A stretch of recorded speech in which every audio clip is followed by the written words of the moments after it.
Bienvenidos oyentes de Radio Sefarad a estas noticias de hoy, comentadas por Jorge. ¿Qué tal? ¿Qué tal, Alejandro? Les hablamos de los titulares. Presentación de la Asociación Itinerarios Sefardíes de Castilla y León, formada por una docena de municipios de 6 provincias. La inteligencia palestina señala a un liberado en el canje por Shalit como cerebro de recientes ataques terroristas en Ofra y Givat Asaf. El Ministerio de Turismo israelí anuncia que Airbnb revierte su decisión sobre los territorios, pero la compañía lo desmiente. El gobierno alemán indemnizará a los supervivientes del Kindertransport. Estos son los asuntos del día en Radio Sefarad. En la segunda parte, como siempre, volveremos con la agenda. Se presentó la Asociación Itinerarios Sefardíes de Castilla y León, formada por una docena de municipios de 6 provincias. Los descendientes de los expulsados nunca hemos albergado odio, sino nostalgia por una tierra que hemos sido incapaces de dejar de amar. Es lo que ha explicado el presidente de la Federación de Comunidades Judías de España, Isaac Kerub, durante la presentación en la sede de las Cortes de Castilla y León. Burgos es la provincia que más municipios aporta a esta nueva entidad, con Briviesca, Castrillo, Mota de Judíos, Castrojeriz, Medina de Pomar, Pancorbo y Villadiego, que completan Ponferrada de León, Cuéllar de Segovia, Urueña en Valladolid, Palencia y las localidades palentinas de Carrión de los Condes y Paredes de Nava. La asociación está presidida por Lorenzo Rodríguez, alcalde de Castrillo, Mota de Judíos. Las primeras actuaciones serán la creación del logotipo, la captación de más miembros, la búsqueda de apoyos financieros y la presentación de esta agrupación en Madrid y en la comunidad internacional a través del Congreso de Herencia que se celebrará el próximo mayo en Seattle, en Estados Unidos. Rodríguez ha anunciado su propósito de insertar el grupo dentro de la red de juderías de España, de la que forman parte las capitales de Ávila, León y Segovia, que aún no forman parte del itinerario, ni tampoco Béjar en Salamanca, a pesar de que custodia el único museo judío en Castilla y León. Pero ya se han iniciado las gestiones para su entrada, al igual que la soriana Ágreda, para que al menos estén representadas las provincias de Salamanca y Soria, que junto a la de Ávila no tiene ningún miembro. Bueno, pues nuestra felicitación a esta iniciativa. Esperemos, como dicen, que esto sea la primera actuación, que consigan ampliar la cantidad de municipios y encontrar esa fórmula para insertarse dentro de la red de judería, ya que me imagino que lo hacen de esta manera porque, digamos, de la manera habitual o según los reglamentos de la red de juderías, pues sería más problemático para pequeños municipios como Castrillo, Mota de Judíos, que no llega al centenar de habitantes, pues tener su representación en la red. Así que nuestras felicitaciones. Oficiales de la autoridad palestina creen haber identificado al cerebro de la célula de Hamás que perpetró los recientes ataques con armas de fuego en las cercanías del asentamiento de Ofra y en el cruce carretero Givat Asaf, y señalan a Yasser Barghouti, un integrante del llamado Clan Barghouti, que integra el cuartel general Cisjordania de Hamás, que opera desde la Franja de Gaza para lanzar ataques en Cisjordania bajo la dirección del segundo al mando de Hamás, Saleh Alouri, uno de los fundadores del ala militar del grupo y el miembro de la oficina política de Hamás, Maher Obeid. Yasser Barghouti es tío de uno de los integrantes de la célula que perpetró el ataque en Ofra, que fue abatido la semana pasada en un intercambio de fuego durante el operativo para arrestarlo. Yasser Barghouti, también responsable de la dirección de muchos ataques letales contra israelíes, por lo que fue detenido y condenado a 9 cadenas perpetuas, pero fue liberado en 2011 y deportado a la Franja de Gaza en el marco del canje por el soldado Gilad Shalit. Sí, ya lo señalábamos cuando la semana pasada hablábamos de estos atentados. El primero de ellos que tuvo esos heridos, entre ellos esta mujer embarazada que luego le sacaron al bebé pero que no sobrevivió, y otro atentado en el que murieron 2 soldados, y ambos atentados se parecían mucho, ¿no? Disparos desde un coche en una parada de autobús y fuga. Eso era una metodología nueva porque en general, como habíamos mencionado antes, se utilizaba el coche para atropellos, pero como ahora hay unos pilones de cemento que lo impiden, pues optan por el tema de los disparos, y también lo que es nuevo es que huyan y no se queden hasta, digamos, matar más gente e inmolarse inmediatamente. Así que, bueno, esta vez la noticia la da justamente los servicios de inteligencia palestinos, que están librando de forma encubierta esta guerra interna entre el gobierno de Ramallah, de Fatah, y los miembros de Hamas desde la Franja de Gaza.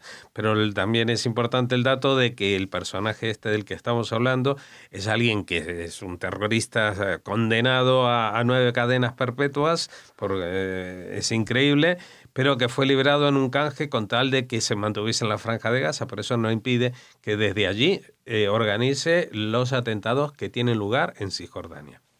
El ministro de Turismo de Israel, Yariv Levin, se reunió en Jerusalén con directivos de la compañía Airbnb, que hace algunas semanas había anunciado su decisión de eliminar de su plataforma los apartamentos de israelíes que viven en los territorios en disputa de la margen occidental del Jordán.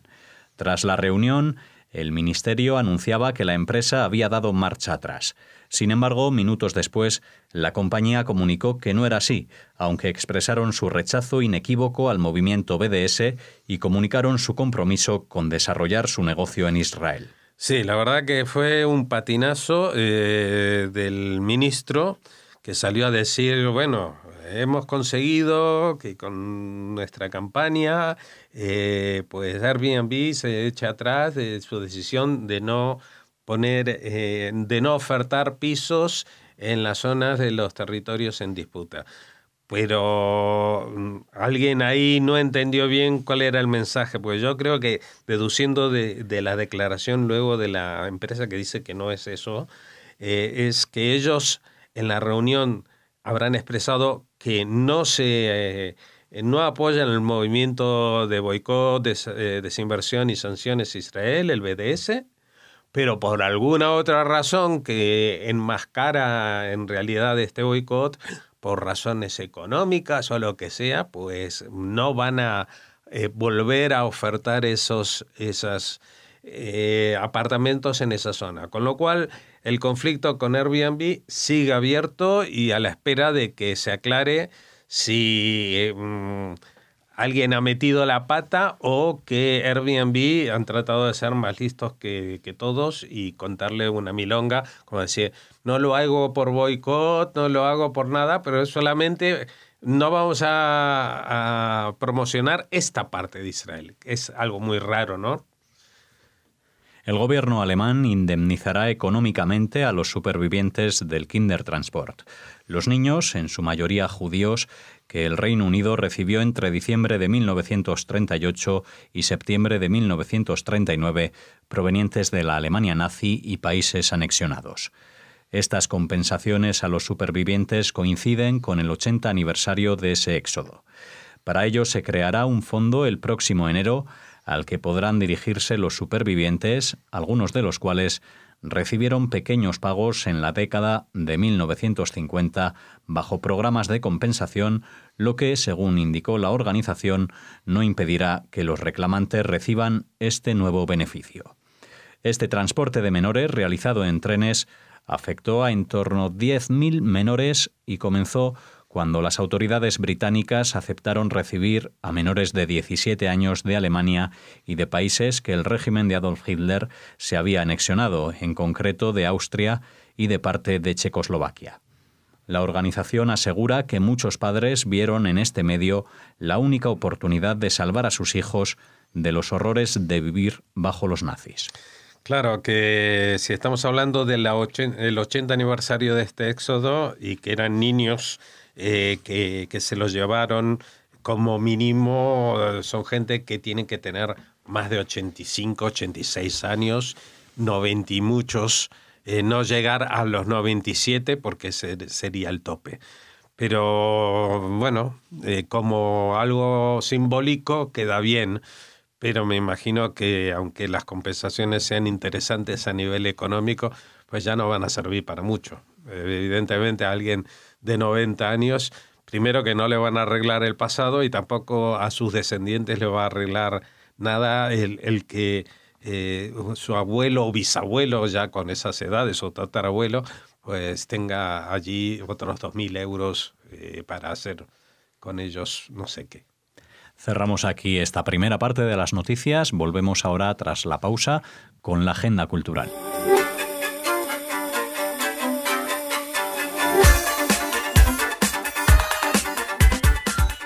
Comenzamos ahora la segunda parte de estas noticias de hoy en Radio Sefarad. Comenzamos la agenda cultural. ¿Qué tal, Raquel? Hola, Alex. Hola a todos. Bueno, hablamos de rap, pero no de la música, sino... Hablamos de Eliana Rap. De Eliana Rap. Sí, con ella mantuvimos una entrevista, ya sabes, desde Yad Vashem, y ella nos adelantaba la creación de un curso sobre antisemitismo que ahora ya pues está accesible en Internet y que les invitamos a explorar. En él se dan precisiones sobre el origen de este flagelo que marca una de las páginas más oscuras de la humanidad. Rastrea la historia del antisemitismo desde la antigüedad hasta el presente. Este curso incluye a 50 destacados académicos de todo el mundo que exploran preguntas y problemas relacionados con el antisemitismo. Algunos de los epígrafes de este curso son la naturaleza del odio, el advenimiento del cristianismo y su efecto en la historia del antisemitismo, la ideología nazi y el holocausto, por ejemplo, por supuesto, la negación del holocausto, antisionismo y antisemitismo y odio online. O sea que este último epígrafe nos habla de la actualidad de este curso.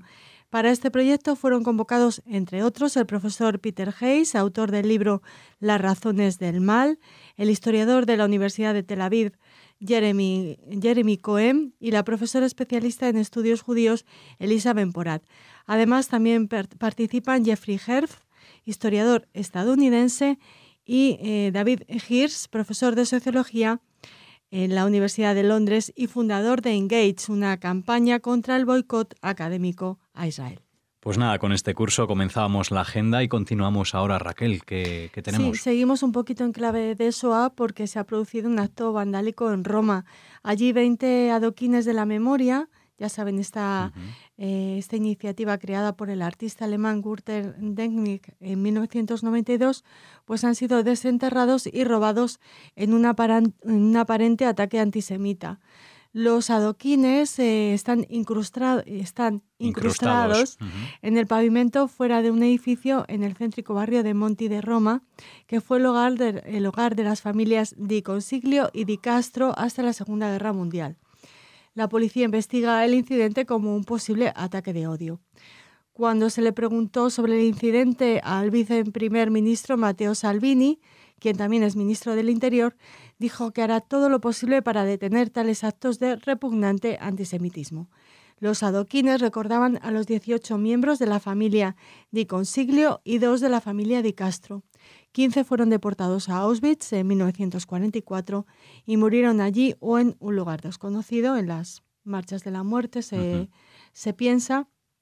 Los otros 5 se encontraban entre los 335 hombres y niños italianos y mujeres, incluidos 75 judíos asesinados en las cuevas de Ardeatine, las afueras de Roma, en marzo de 1944, durante la ocupación nazi. Fueron asesinados como represalia por el asesinato de 33 policías alemanes a manos de los partisanos.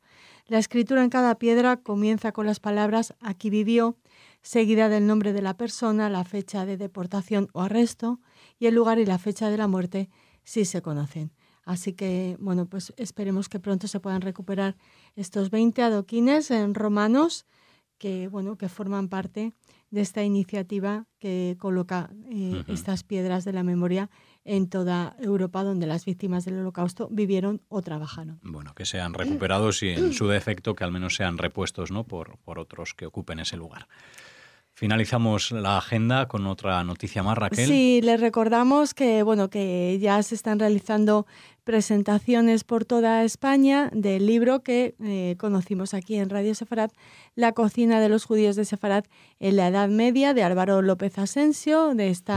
Se enmarca este libro en la colección Tres Culturas de la editorial Libros Certeza, y queremos animarles a que estén atentos a esta agenda cultural, donde les iremos informando de estas presentaciones, y aprovechamos para dejarles el enlace y que puedan recuperar esta entrevista en la que se habla de eso, de la cocina sefardí desde tierras aragonesas, además. Bueno, pues nada, un sitio donde era frío y vendrán muy bien algunas de ellas. De esas recetas, y también en otros muchos lugares. Bueno, así nos despedimos en Radio Sefarad hasta las noticias de mañana. Hasta mañana.